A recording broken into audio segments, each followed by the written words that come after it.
चंबा की हरी भरी वादी में घनश्याम और उसका भाई कृष्ण मोहन का टूरिज्म का बहुत अच्छा बिजनेस था। उनकी कई बसें चलती थीं। अब वे एक नई ब्रांच खोलने को थे। हाँ घनश्याम, आज हमारी कंपनी में पार्टी आने वाली है। हम उसको अटेंड करने के लिए जा रहे हैं। अगर ये डील पक्की हो जाएगी तो हमें बहुत फायदा होगा। हाँ भैया, वैसे भी अभी मार्केट में हम नंबर 1 पर चल रहे हैं। एक दिन कृष्ण मोहन और उनकी पत्नी कार से जाते हैं। वहां अचानक उनकी कार का एक्सीडेंट हो गया और उन दोनों की मौके पर ही मौत हो गई। उनकी एक छोटी सी बेटी थी जिसका नाम राखी था। अब वह अपने चाचा घनश्याम के पास रहने लगी। राखी की चाची आरती बहुत अत्याचारी स्वभाव की थी। आरती खुश होकर मन ही मन में कहने लगी, मजा आ गया, इतनी सारी संपत्ति भी हमें मिल गई और साथ में एक नौकरानी भी। घनश्याम तो बाहर अपने काम पर चला जाता तो आरती उस बेचारी राखी पर बहुत जुल्म करती। बड़े अंधेरे ही उसको जगा देती और कहती, चल उठ, जल्दी से झाड़ू पोछा करके नाश्ता भी बना ले। राखी अभी छोटी थी, वह अच्छा नाश्ता नहीं बना पाती तो आरती उसकी खूब पिटाई लगाती और उससे कहती, केवल बैठे बैठे खाने भर की है। हाँ, हमने क्या तेरा ठेका लिया हुआ है? कोई बढ़िया चीज खाने के लिए आती तो वह अपनी बेटी रोली को दे देती और कहती, लो बेटी रोली, सेब खा लो, तुम तो बहुत दुबली होती जा रही हो। राखी यह सब देखकर ललचाती और कहती, चाची, मुझको भी दे दो थोड़ा सा। चल हट, हाँ, इतना फालतू नहीं भरा पड़ा है हमारे यहाँ। हाँ, तो फिर मैं कोई काम नहीं करूंगी। इस बात पर आरती ने उसकी बहुत पिटाई लगाई। उसी समय घनश्याम आ गया। उसने यह देखा तो कहा, अरे, उस बेचारी बच्ची को क्यों मारती हो? तुम्हें शर्म नहीं आती? उसकी कितनी बड़ी संपत्ति हम लोग लिए बैठे हैं। भगवान से डरो। जाओ जाओ, तुम डरो भगवान से। अगर यह यहाँ रहेगी तो मैं इस घर में नहीं रहूंगी, नहीं तो तुम चुप बैठो। हाँ। घनश्याम परेशान होकर वहां से चला गया। लेकिन आरती तो अब राखी से चिढ़ गई थी। उसने राखी से कहा, देख अब मैं तेरा क्या हाल करती हूँ। नहीं तो जब तक तू यहाँ रहेगी ना, यह तेरा चाचा रोज मुझसे लड़ाई किया करेगा। आरती डरने लगी थी कि कहीं ऐसा ना हो कि घनश्याम राखी की संपत्ति उसको दे दे। वह बहुत लालची थी, इसलिए दिन रात तरकीब लगाने लगी। एक दिन एक बाजीगर खेल दिखाने आया। उसने कहा, मुझे एक बच्ची की तलाश है जो मेरे साथ काम कर सके। आरती ने उस बाजीगर से राखी का सौदा कर लिया। आरती बोली, मैं 2 लाख रुपए लूंगी, तुम इसे हमेशा के लिए यहाँ से लेकर चले जाना, आसपास नजर भी मत आना। बाजीगर ने कहा, ठीक है, मैं इसे लेकर मुंबई चला जाऊंगा। अब आरती सोचने लगी कि राखी को वह बाजीगर के हाथों किस प्रकार सौंपे। उसको यह मौका भी मिल गया। शहर में मेला लगता था। आरती राखी से बोली, चल राखी, तुझे मेला दिखाने ले चलूं। चाची, आपने तो मुझे कभी कुछ नहीं दिखाया, आज मुझे मेला दिखाओगी? हाँ, तू क्या मेरी बेटी नहीं है? अब मैं तुझे खूब प्यार करूंगी। वह राखी को लेकर मेले में गई। वहां उसको खूब मिठाइयां खिलाई और झूले पर भी बिठाया। राखी झूला झूलने लगी तो आरती वहां से गायब हो गई। असल में उसने तमाशा दिखाने वाले को 2 लाख रुपए लेकर राखी को उसे बेच दिया था। झूले से जैसे ही राखी उतरी, बाजीगर ने उससे कहा, चलो, तुम्हारी चाची ने तुमको बुलाया है। बाजीगर उसको अपने साथ मुंबई ले गया। तेरी चाची ने तुझको 2 लाख रुपए में मुझको बेच दिया है। अब तू करतब सीख। यह सुनकर तो राखी रोने लगी। मुझे रस्सी पर चढ़ने से डर लगता है, मुझे चोट लग जाएगी, मैं नहीं कर सकूंगी। इस बात पर बाजीगर ने उसकी बहुत पिटाई लगाई और कहा, अरे, मैंने भरपूर रुपए दिए हैं, अब तू मेरी गुलाम है। तुझे मेरे अनुसार काम करना पड़ेगा, नहीं तो मैं तेरी चमड़ी उधेड़ दूंगा। पिटाई के डर से अब राखी करतब सीखने लगी। करतब करते करते कई बार उसको चोट भी लग जाती। फिर वह अपने माँ बाप को याद करके रोती रहती। हे भगवान, मेरा इससे पीछा कब छूटेगा। ये तो कभी कभी कोई गलती हो जाती है तो 2-2 दिन खाना भी नहीं देता है। अब तो राखी ने कई हैरत अंगेज करतब सीख लिए थे। रस्सी पर चलना, सिर पर गगरी रखकर रस्सी पर चलना। अब बाजीगर उससे खुश रहने लगा। अरे वाह, तेरी वजह से मेरी बहुत आमदनी होने लगी है। एक दिन राखी अपने करतब दिखा रही थी। भीड़ लगी हुई थी। तभी उधर सड़क पर से एक कार निकली। उसमें से एक आदमी ने उसे करतब करते हुए देखा। उसकी सुंदरता को देखकर वह आदमी बाजीगर के पास आया और बोला, ये लड़की तुम्हारी है? हाँ हाँ, देखो मेरा नाम अजीत है, मैं फिल्म प्रोड्यूसर हूँ। ये लड़की बहुत टैलेंटेड है, मैं इसे ट्रेनिंग दूंगा और इसे फिल्म में काम दूंगा। ये बहुत अच्छा काम करेगी तो तुम्हें भी ढेर सारे रुपए मिलेंगे। बाजीगर खुश हो गया और बोला, अरे ये तो मेरी बहुत खुशकिस्मती है, आप इसको ले जाओ, भला मुझे और क्या चाहिए, मैं गरीब आदमी हूँ, मुझको भी 4 पैसे मिलेंगे। प्रोड्यूसर अजीत के कोई बच्चा नहीं था। इतनी प्यारी बच्ची को वह गोद लेना चाहता था। उसने बाजीगर को पैसे देकर उस लड़की को गोद ले लिया। अब तो राखी के ठाठ हो गए। प्रोड्यूसर अजीत अपनी टीम से कहता है, अगला शूटिंग स्पॉट हमारा खूबसूरत प्लेस चंबा होगा। फिर शूटिंग के लिए जिस खूबसूरत जगह पर वे गए, उस जगह को देखकर राखी चौंक पड़ी। उसे वह जगह जानी पहचानी लगी। वह खुशी से बोली, अरे ये तो मेरा ही गांव है। यहाँ मेरे चाचा चाची रहते हैं। अरे तो क्या तुम बाजीगर की बेटी नहीं थी? नहीं। अजीत आश्चर्य में रह गया। अच्छा, ये तो बहुत खुशी की बात है, तब तो यहाँ बहुत अच्छा लगेगा। ये बताओ तुम कहाँ पर रहती थी? राखी भागकर अपने चाचा घनश्याम के घर में गई। पीछे पीछे प्रोड्यूसर अजीत भी गए। घनश्याम ने जब राखी को देखा तो वह हैरान रह गया। उसने राखी को गले से लगा लिया और बोला, राखी तू? तुझको मैंने कहाँ कहाँ नहीं ढूंढा मेरी बच्ची, थाने में भी रिपोर्ट दर्ज करवाई थी। तुझको तो ढूंढते ढूंढते हम थक गए। बेटी तू कहाँ चली गई थी? तेरी चाची ने बताया कि तुझे मेले से कोई किडनैप करके ले गया था। अजीत ने आगे बढ़कर अपना परिचय दिया और कहा, मैं फिल्म प्रोड्यूसर हूँ। तुम्हारी पत्नी ने इसको एक बाजीगर के हाथ में बेच दिया था। बाजीगर इसको करतब सिखा रहा था, तभी मेरी नजर इस पर पड़ गई। लड़की टैलेंटेड थी तो मैंने इसको गोद ले लिया है। क्या? यह सुनते ही घनश्याम तो जैसे आसमान से गिर पड़ा। वह आरती से बोला, तेरे कर्मों के कारण आज ये दशा है।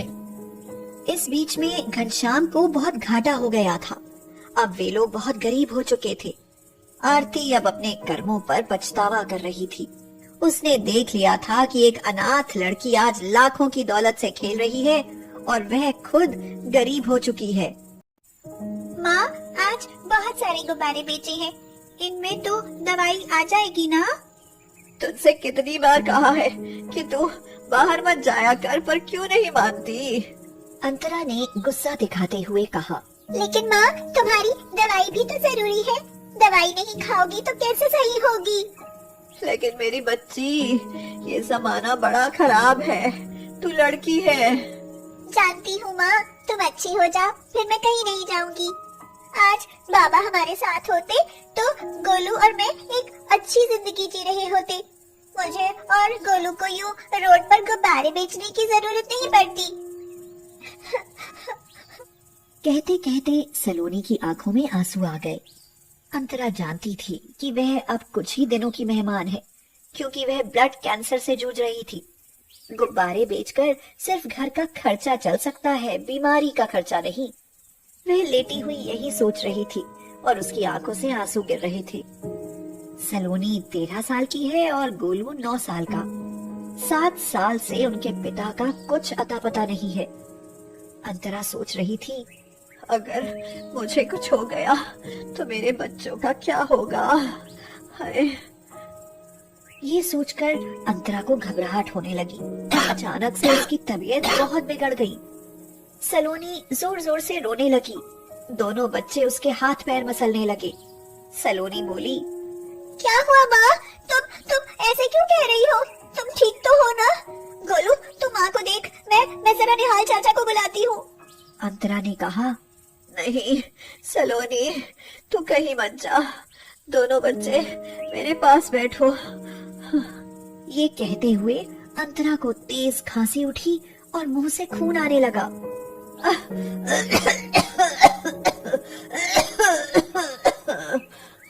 माँ, ये तुम्हारे मुंह से तो बहुत खून आ रहा है। सलोनी ने रोते हुए पूछा, सलोनी सुन सुन मेरी लाडो, सुन, शायद भगवान के घर से मुझे बुलावा आ गया है। अगर मुझे कुछ हो गया तो अपने छोटे भाई का ख्याल रखना, कभी भी कोई गलत काम मत करना, और अगर कभी तुम्हारे बाबा लौट कर आ जाए तो उनके साथ चली जाना। नहीं माँ, हमें बाबा की जरूरत नहीं है, हमें सिर्फ माँ चाहिए, बाबा नहीं। अंतरा ने रोते हुए अपने दोनों बच्चों को सीने से लगा लिया। मैं भी जीना चाहती हूँ मेरे बच्चों, पर मेरी जिंदगी पर अब मेरा अधिकार नहीं। माँ, मैं आती हूँ। चाचा, चाचा। हाँ सलोनी, तू इतनी घबराई सी क्यों है और तू रो क्यों रही है? चाचा जल्दी चलो, माँ मरने वाली है। ये क्या कह रही है सलोनी बेटी?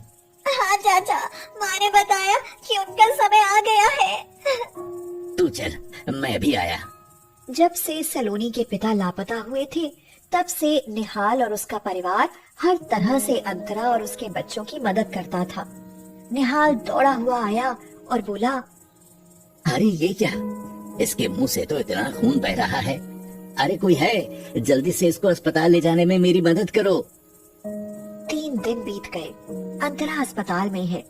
दोनों बच्चे गुब्बारे बेचकर अपने खाने का इंतजाम कर लेते हैं। बिना माँ के घर सूना सूना लगता है। कभी कभी गोलू माँ को याद करके रोता है। दीदी, माँ ठीक हो जाएगी ना? वो कब आएगी? तब सलोनी उसे समझा बुझाकर सुला देती है। यूं तो 3 दिनों से सुधा चाची बच्चों के पास सो जाती है, लेकिन फिर भी सलोनी और गोलू को बिना माँ के रात में डर लगता है, क्योंकि माँ जैसी सुरक्षा उनके आसपास नहीं है। सलोनी को हालातों ने समय से पहले ही बड़ा कर दिया है। निहाल चाचा ने बताया कि अंतरा आज अस्पताल से घर आ जाएगी, तो दोनों बच्चे खुशी से नाचने लगे। दीदी, अब हमारी माँ को कुछ नहीं होगा ना? अब तो वो ठीक हो गई है। इतनी बड़ी तो अभी सलोनी भी नहीं थी कि वह अपनी माँ की बीमारी का अंदाजा लगा सकती। सलोनी बोली, हाँ गोलू, माँ ठीक हो गई है। अब हम खूब कमाएंगे और अपनी माँ का इलाज अच्छे डॉक्टर से करवाएंगे। अंतरा घर आ गई। डॉक्टर ने निहाल को चुपके से बता दिया था। देखिए, अंतरा कुछ ही दिन की मेहमान है, इसलिए इसका सही तरह से ख्याल रखें। कैंसर आखिरी स्टेज पर है। ये बात अंतरा ने भी छुपकर सुन ली। ये सुनकर निहाल को भी बड़ा दुख पहुंचा। अंतरा घर आकर अच्छा महसूस कर रही थी। जब तक मेरी जिंदगी है, अपने बच्चों के साथ ही रहूं। मैं हर एक पल इनके साथ जीना चाहती हूँ। कुछ समय सही गुजर गया। सलोनी आज बड़ी खुश थी। किसी बड़े आदमी ने अपने बेटे के जन्मदिन के लिए उससे 500 रुपए के गुब्बारे खरीदे थे। 500 रुपए उनके लिए बहुत बड़ी रकम थी। अंतरा भी खुश थी। आज पता नहीं उसका मन कैसा हो रहा था। वह बहुत बेचैनी सी महसूस कर रही थी। उसका कमजोर शरीर, पीला पड़ा हुआ रंग अपने बच्चों की तरफ देखकर उसे एक दर्द सा उभरने लगता है। अंतरा कहती है, सलोनी, गोलू, सुनो। हाँ माँ। बताओ बेटा, क्या खाओगे? आज मेरा मन कर रहा है कि तुम्हें कुछ अच्छा सा बनाकर अपने हाथों से खिलाऊं। दोनों बच्चे चहक उठे। अच्छा माँ, आज ना आलू की सब्जी और पूड़ी बना लो, बहुत दिनों से खाई नहीं है। जब से अंतरा की तबीयत खराब थी तब से सलोनी ही खाना बना रही थी। सलोनी को गोल रोटी बेलनी नहीं आती थी, इसीलिए वह दाल भात ही पका लेती थी और उससे ही पेट भर लेते थे दोनों बच्चे। अंतरा ने आलू पूरी बनाए, दोनों को अपने हाथों से खिलाया। उसकी आंखों में वात्सल्य प्रेम था। ममता आंसू बनकर उसकी आंखों से बहने लगी। खाना खाकर जब दोनों बच्चे सो गए, अंतरा की आंखों में आज नींद नहीं थी, बल्कि उसे घबराहट हो रही थी। देर रात अंतरा को खांसी हुई और मुंह से खून आने लगा। बच्चों की नींद ना खुले इसलिए खुद ही अकेली मौत से लड़ती रही। वह भगवान से यही प्रार्थना कर रही थी, हे भगवान, मुझे थोड़ी सी मोहलत और दे दे, बस मेरे बच्चे थोड़े से बड़े और हो जाएं। वह अपना दर्द और तकलीफ सहन करती रही। कुछ गहने जो उसकी माँ ने उसकी शादी में उसे दिए थे और कुछ रुपए जो उसने पाई पाई करके जोड़े थे, सलोनी के कपड़ों में उसने छुपा कर रख दिए, क्योंकि उसे लग रहा था कि शायद आज उसकी जिंदगी की आखिरी रात है। कांपते हुए हाथों से उसने एक चिट्ठी भी लिख कर रखी। सुबह हो चुकी थी। गोलू ने माँ को देखा। उसकी आंखें फटी हुई थी, मुंह और बिस्तर खून से लथपथ थे। माँ को देखकर वह जोर से चिल्लाया, दीदी। सलोनी दौड़ कर आई और जोर जोर से रोने लगी। क्या हो गया है मेरी माँ को? माँ बोलो, बोलती क्यों नहीं? उठो माँ, उठती क्यों नहीं? माँ, माँ। दोनों बच्चे माँ को जगाने की कोशिश करते रहे, लेकिन माँ कहाँ थी? माँ तो जा चुकी थी। दोनों बच्चे फूट फूट कर रो रहे थे। सलोनी ने अपने भाई को गले लगाया।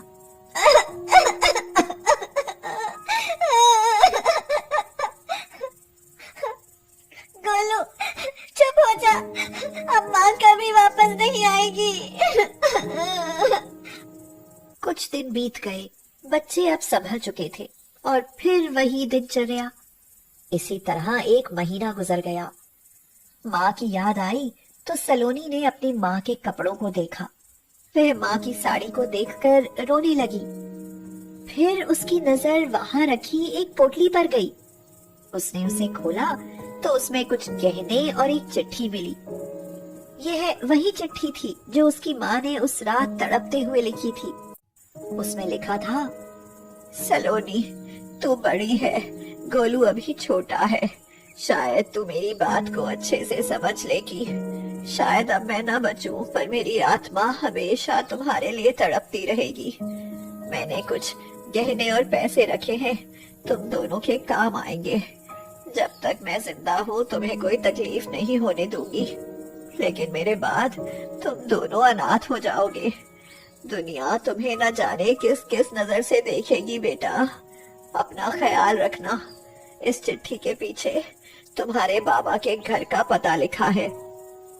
मैंने तुम्हें कहा कि तुम्हारे बाबा कहीं लापता हो गए थे, लेकिन सच तो ये है कि वो मुझसे बहुत साल पहले नाराज होकर चले गए थे और वहीं उन्होंने किसी और से शादी कर ली। पर क्या पता तुम दोनों को देखकर उनकी नाराजगी खत्म हो जाए। मेरे बाद इस चिट्ठी के पीछे लिखे पते पर चले जाना। वहाँ तुम्हारी दूसरी माँ भी होगी। उसे कभी सौतेली माँ मत समझना। मुझे माफ कर देना, ये बात मैंने तुमसे छुपा कर रखी। मेरे बाद गोलू का ख्याल रखना सलोनी।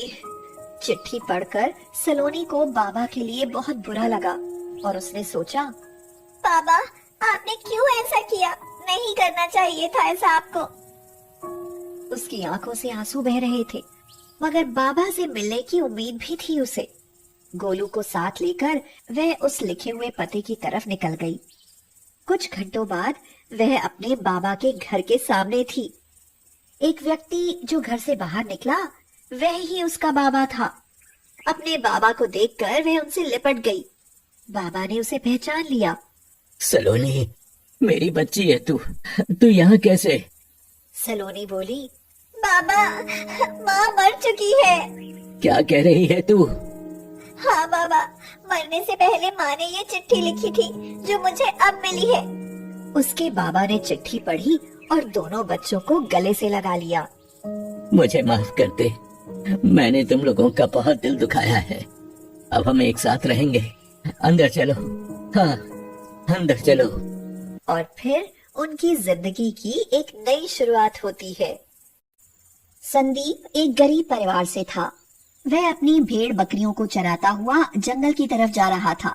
उसे कहीं से एक बच्चे के रोने की आवाज आई। पहले तो वह अनसुना करता रहा, लेकिन वह आवाज इतनी बढ़ने लगी कि वह उस आवाज तक पहुंचने के लिए खुद को रोक नहीं पाया। उसने सुना कि ये आवाज एक बहुत बड़े लकड़ियों के ढेर के नीचे से आ रही है। वह बोला, हे भगवान, इन लकड़ियों के अंदर कोई बच्चा फंसा है। ओहो, बहुत तेज गर्मी है, वो कैसे सांस ले रहा होगा। हे भगवान, उसकी रक्षा करना। मैं उसे निकालने की कोशिश करता हूँ। संदीप ने सारी लकड़ियां हटा दी। उसने देखा कि उन लकड़ियों के नीचे एक सूखा हुआ कुआं है जिसमें एक बच्चा पड़ा है। उसने उस बच्चे को बाहर निकाला और देखा कि वह एक लड़की है। कोई जानबूझकर उसे कुएं में फेंककर लकड़ियों से ढक गया था। वह जल्दी से उसे घर लेकर आया और अपनी पत्नी माधुरी से बोला, अरे माधुरी, ओ माधुरी, अरे जल्दी बाहर आओ। माधुरी बोली, अरे ये बच्ची कौन है? अरे वो बाद में बताता हूँ, पहले तुम इसके मुंह में पानी तो डालो। माधुरी ने उसे पानी पिलाया। बच्ची चुप हो गई। माधुरी, ये बच्ची मुझे जंगल में पुराने कुएं से मिली है। पता नहीं कौन छोड़ कर गया है। बेचारी थोड़ी देर और नहीं जाता तो मर जाती। तो आप इसे यहाँ क्यों उठा लाए? अरे तो और क्या करता भाग्यवान, वहाँ की ऐसे मरने के लिए छोड़ देता। तो हमने क्या अनाथ आश्रम खोला हुआ है? अरे कभी तो अच्छे बोल बोला कर, लड़की जात है, किसे सौंप दूं?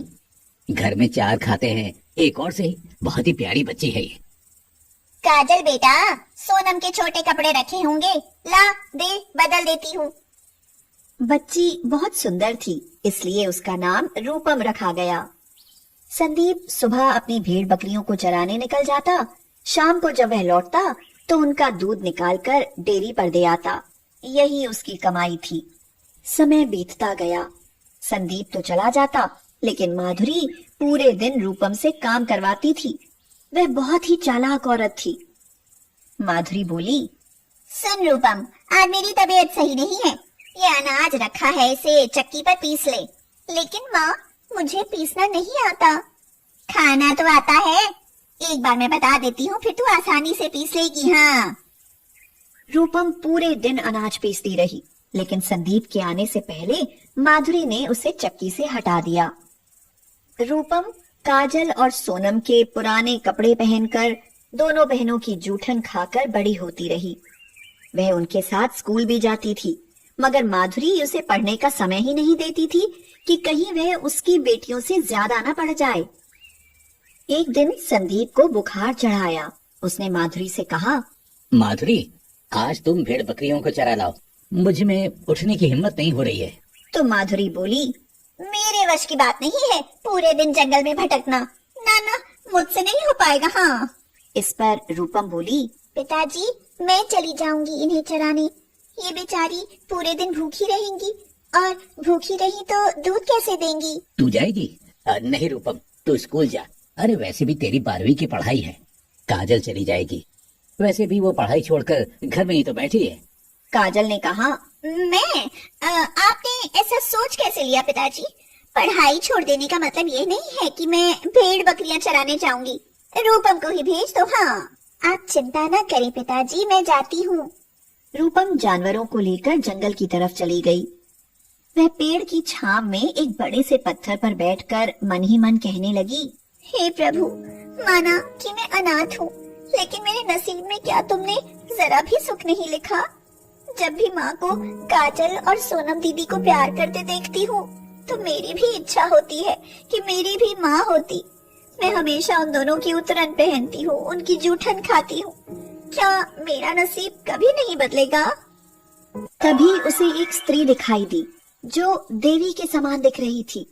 उसके चारों तरफ रोशनी थी। वह बोली, बेटी, तुम्हारा नसीब जरूर बदलेगा। इस पत्थर के पीछे एक गठरी रखी है, उसे तुम अपने घर ले जाना, फिर देखना तुम्हारा नसीब कैसे बदलता है। रूपम गठरी देखने के लिए पीछे मुड़ी तो वहां सच में एक गठरी रखी हुई थी। रूपम उसे उठाने लगी तो उसमें बहुत वजन था। रूपम सोचने लगी, अरे ऐसा क्या है इसमें जो इतना भारी है ये? उसने सोचा कि इसे खोलकर देखूं। गठरी खोलकर देखा तो उसकी आंखें खुली की खुली रह गईं। उसमें बहुत सारे गहने, पैसे, हीरे जवाहरात भरे हुए थे।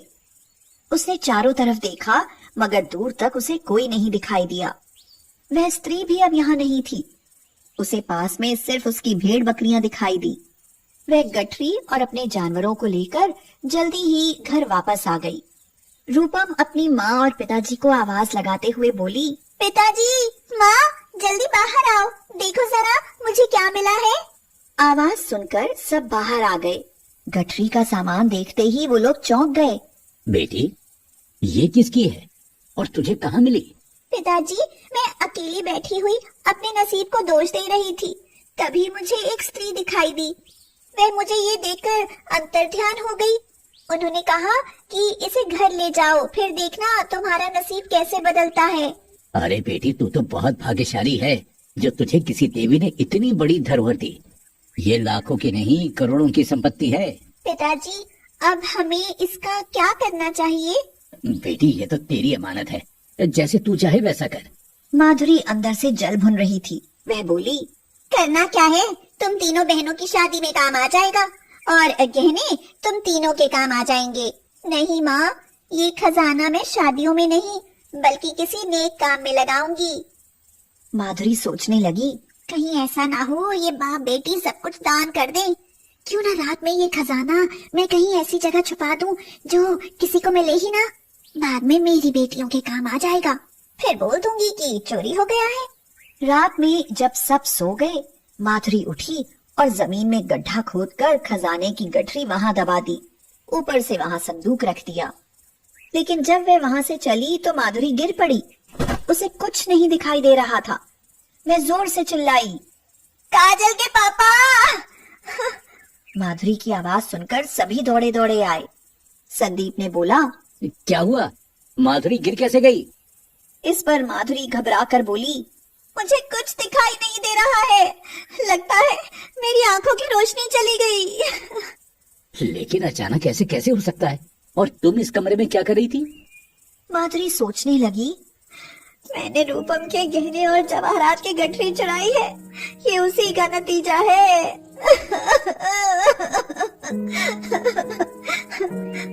वह जोर जोर से रोने लगी। माँ, ऐसे कैसे तुम्हारी आंखों की रोशनी जा सकती है? बेटी, मेरे अंदर लालच आ गया था। मैं लालच में अंधी हो गई थी और भगवान ने मुझे सचमुच अंधा कर दिया। कैसा लालच? मैंने रूपम की गठरी चुराकर संदूक के नीचे गड्ढा खोदकर दबा दी। मेरे मन में आया कि मैं ये सिर्फ अपनी बेटियों को दूंगी, और जैसे ही मैं मुड़ी मेरी आंखों की रोशनी चली गई। रूपम बेटी, मुझे माफ कर दो, मुझे ऐसा नहीं करना चाहिए था। माँ, आपको ऐसा नहीं करना चाहिए था। माँ, आज आपने मुझे बेटी कहा, मुझे बहुत अच्छा लगा। नहीं तो आपने कभी अनाथ के सिवा मुझे कुछ कहा ही नहीं। अब तुझे हमेशा लाड़ करूंगी, बस एक बार मेरी आंखों की रोशनी आ जाए। संदीप ने संदूक हटाकर वहां से वह गठरी बाहर निकालकर रूपम के हाथ में दे दी। तभी माधुरी की आंखों की रोशनी वापस आ गई। बुरे काम का नतीजा बुरा ही होता है, इसलिए माँ, ये खजाना हम अच्छे काम में लगाएंगे। ये सब तेरा ही है बेटी, तू अनाथ नहीं, बहुत नसीब वाली है। आज के बाद तू सचमुच मेरी बेटी है। मैं कभी तुझे अनाथ नहीं कहूंगी। हाँ। रूपम ने अपने पिताजी की मदद से एक अनाथ आश्रम बनवाया ताकि किसी भी अनाथ बच्ची को रूपम की तरह किसी पर आश्रित न रहना पड़े और अपने लिए एक अच्छा घर भी। रूपम अपने पिताजी से बोली, पिताजी, अब आप भेड़ बकरी नहीं चराएंगे। ठीक है बेटी, अब से मैं तुम्हारे साथ आश्रम का काम देखूंगा। सब लोग बहुत खुश थे। सच में ही उस अनाथ बच्ची का नसीब बदल गया। प्रदीप एक गरीब किसान था। गांव में वह अपनी पत्नी पिंकी के साथ रहता था। थोड़ी खेतीबाड़ी थी जिससे गुजारा हो जाता था। एक दिन पिंकी बोली, चलो प्रदीप, शहर चलते हैं। यहाँ गांव में कुछ नहीं रखा। यहाँ इन खेतों में तुम्हारा कोई भविष्य नहीं है। शहर में कोई भी नौकरी करोगे ना तो 10-12 हजार आराम से मिल जाएंगे। मैं नहीं चाहती कि हमारी तरह हमारी तनु भी एक गंवार जिंदगी जिए। नहीं पिंकी, तुम्हारी सोच गलत है। तुम जानती हो इन खेतों से हमें 10-12 नहीं, कम से कम 20,000 रुपए बच जाते हैं। और घर की ताजी साग सब्जी मिलती है वो अलग। हाँ, वो बात और है कि कुछ बच नहीं पाता, लेकिन जो यहाँ है वो शहर में नहीं है। और मैंने खेतों में धान भी तो रोपा हुआ है ना, वो भला ऐसे कैसे छोड़कर जा सकता हूँ? पिंकी गुस्से से बोली, नहीं, मुझे नहीं रहना यहाँ। मुझे अपनी बेटी को लेकर शहर में रहना है। आप अपने खेत छुट्टी वाले दिन आकर देख लिया करना ना। वैसे भी कोई बहुत सारे खेत तो है नहीं, 1-2 ही खेत है जिसके लिए मरे जाते हो। प्रदीप पिंकी की जिद के आगे हार गया और गांव के घर में ताला लगाकर शहर चला गया। वहां जाकर उन्होंने शहर में एक कमरा किराए पर लिया और वहीं एक गैस एजेंसी में वह काम करने लगा। तनु उस समय 10 साल की थी। तभी पिंकी को पता चला कि वह फिर से गर्भवती है। प्रदीप ने उससे कहा, पिंकी, 10 साल बाद आज भगवान ने खुद ही तुम्हारी गोद भर दी, वरना यही लगता था कि हमारी तनु अकेली ही रहेगी। शायद भगवान को यही मंजूर था कि हमारा दूसरा बच्चा शहर में होगा। प्रदीप और पिंकी शहर में आकर बहुत खुश थे। प्रदीप भी समझ गया था कि शहर में आने का पिंकी का फैसला बहुत सही था, लेकिन किस्मत को कुछ और ही मंजूर था। एक दिन गैस एजेंसी में एक सिलेंडर फट गया, जिसकी वजह से एजेंसी में आग फैल गई। कई लोग मारे गए, जिनमें प्रदीप का नाम भी शामिल था। पिंकी पर तो जैसे दुखों का पहाड़ ही टूट पड़ा। उसे चारों तरफ अंधेरा दिखाई देने लगा। तनु अपनी मम्मी से बोली, मम्मी, मेरे पापा को क्या हो गया? आप किस लिए रो रही हो? सब मेरी ही गलती है बेटी। ना मैं इन्हें गांव से शहर लाती, ना ये हादसा होता। अब क्या करूं, कहाँ जाऊं? मेरी जिद तुम्हारे पापा की जान ले बैठी। बेचारी तनु अपनी माँ का मुंह देखे जा रही थी। 2 महीने बीत गए। पिंकी को प्रसव पीड़ा होने लगी। वह तनु से बोली, तनु, तेरे पापा नहीं रहे। अगर मुझे भी कुछ हो जाए तो तुम अपने गांव चली जाना। वहाँ हमारे खेत में धान पक गए होंगे। मंदिर के गल्ले में कुछ पैसे पड़े होंगे बेटा, वो भी निकाल लेना।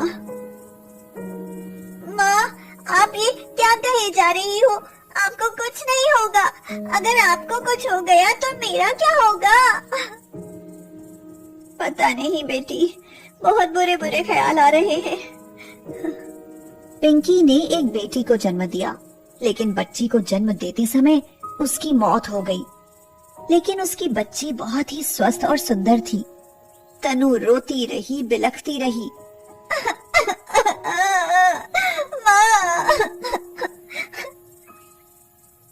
मम्मी, पापा तो हमें छोड़कर पहले ही चले गए थे और अब आप भी हमें अकेला छोड़कर चली गई।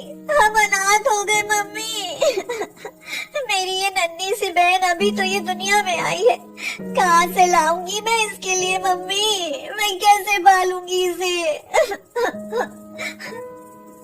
उसने अपनी बहन को गोद में उठा लिया और बोली, मेरी प्यारी सी बहन, तू बहुत ही बदनसीब है। तुझे कभी मम्मी पापा का प्यार नहीं मिलेगा, मगर तू चिंता मत कर। मैं तुझे कभी किसी चीज की कोई कमी नहीं रहने दूंगी। अब तू ही तो मेरे जीने का सहारा है। उसने बच्ची का नाम परी रखा। परी भूख से रो रही थी। तनु ने उसे बोतल में डालकर दूध दिया तो वह गटागट पी गई और फिर खेलने लगी। तनु बोली, परी, तुझे बहुत भूख लगती है। अब तो मंदिर के गल्ले के पैसे भी खत्म हो गए। अब मैं तेरे लिए दूध कहाँ से लाऊंगी? मम्मी ने कहा था कि गल्ले से पैसे लेकर गांव चली जाना। वहाँ हमारा खेत है, मगर वहाँ लाइट नहीं आती। तुझे डर लगेगा ना? परी अपनी आंखें टिमटिमाती और मुस्कुरा देती। तनु उसे अपने सीने से लगा लेती। एक दिन मकान मालिक बोला, हे लड़की, अब और कब तक रहेगी तू यहाँ पर? अरे ये कोई अनाथ आश्रम नहीं है, यहाँ से खाली कर और अपने किसी रिश्तेदार के यहाँ चली जा। तो तनु ने कहा, अंकल जी, जो घर में पैसे थे वो सब खर्च हो गए। यहाँ कमरे में जो हमारा सामान है वो रख लीजिए और कुछ पैसे दे दीजिए। परी भूखी है, वह भूख से रो रही है। मैं सिर्फ अपना कुछ जरूरी सामान लेकर यहाँ से चली जाऊंगी। मकान मालिक को लालच आ गया। कमरे में टीवी, गैस बर्तन और भी सामान था। उसने तनु को 1000 रुपए दिए और कहा, अरे अब जा यहाँ से, सारा हिसाब बराबर हो गया है। हम मत आना यहाँ पर, अब तुम्हारा यहाँ कुछ भी नहीं है। तनु परी को लेकर अपने गांव पहुँच गई। परी, यहाँ तो बहुत गंदा हो रहा है और अंधेरा भी है। थोड़ी देर तू बाहर लेट, मैं यहाँ की सफाई कर देती हूँ। तनु ने सफाई तो कर दी, मगर घर में कुछ नहीं था। भूख भी जोर से लगी थी। अब वह खाएगी क्या?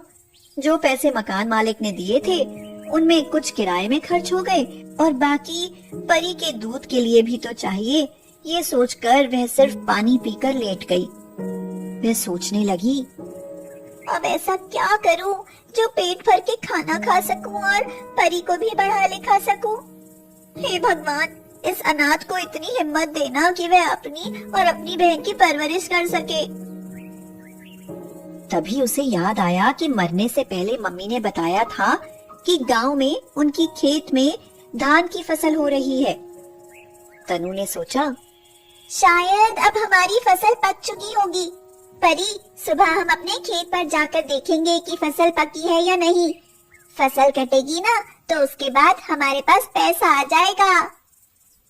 अगले दिन वह खेत पर गई तो देखा कि धान की बालें सुनहरी हो चुकी थी। उसने खुशी के मारे परी का गाल चूम लिया और बोली, देख परी, फसल पक गई। अब वो रोज परी को वहीं खेत में एक पेड़ के नीचे लिटा देती और धान की फसल काटने लग जाती और बीच बीच में आकर परी को दूध की बोतल पकड़ा जाती। इतनी छोटी उम्र में उसे मेहनत करते देखकर कुछ पड़ोस की महिलाएं भी उसकी मदद करने लगी। फसल अच्छी थी इसलिए अच्छे दामों पर बिक गई, जिससे वह रसोई और परी की जरूरत का सामान खरीद लाई। आसपास के लोग उसकी हिम्मत की तारीफ करते नहीं थकते। एक दिन एक पड़ोस की महिला ने पूछा, बेटी, इस बार तो फसल बेचकर गुजारा हो जाएगा, लेकिन उसके बाद क्या करोगी? तो तनु मुस्कुराते हुए बोली, कुछ नहीं आंटी जी, अब मैं भी अपने पापा की तरह धान लगाऊंगी और धान की खेती करूंगी। बस जैसे इस बार आपने मेरी मदद करी है, अगली बार भी थोड़ी सी मदद कर देना। आप सब मुझे बताते रहना कि क्या और कैसे करना है, बाकी मैं खुद कर लूंगी। तुम बहुत ही बहादुर हो बेटी, हम तुम्हारी मदद जरूर करेंगे। अब तनु हर साल धान की खेती करने लगी। परी भी धीरे धीरे बड़ी होने लगी थी। वह भी अपनी दीदी की मदद करने लगी। दीदी, देखो हमारे धान के खेत कितने लहलहा रहे हैं। ये सब हमारी मेहनत का नतीजा है परी। अगर आज ये खेत नहीं होते तो हमारा पता नहीं क्या होता। हाँ दीदी, मम्मी पापा भी वहाँ ऊपर हमें खुश देखकर खुश होते होंगे। हाँ परी, वो बहुत खुश होंगे ये देखकर कि उनकी बेटियों ने अनाथ होते हुए भी हिम्मत नहीं हारी। चल परी, अब बातें मत बना, आ अंदर आ, अभी पढ़ाई भी करनी है। और इसी तरह दोनों बहनें खुशी खुशी रहने लगीं।